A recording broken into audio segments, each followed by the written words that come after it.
Hello दोस्तों, नमस्ते, प्रणाम। मैं कामनी शुक्ला स्वागत करती हूँ अपने यूट्यूब चैनल पर आप सभी का। इस समय कार्तिक का महीना चल रहा है भाइयों बहनों, और तुलसी माता का पूजा किया जाता है। हाँ, ये इन्हीं बात के के साथ आधार पर मैं एक सोहर गीत सुनाए जा रही हूँ। पसंद आए तो कमेंट करना।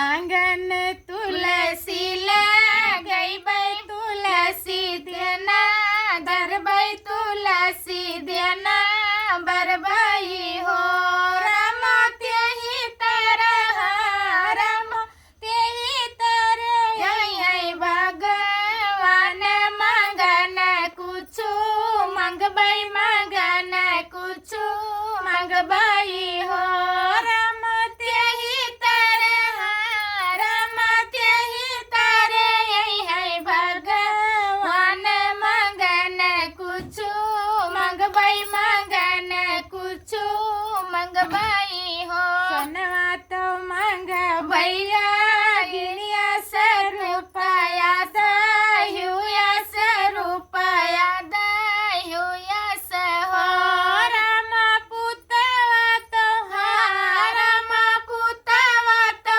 मंगबै सूरजया से बिटिया जान धैया से बिटिया जान धैया से हो। का करियो सोनवा गिनिया से रुपया दहुया से रुपया दहुया से हो।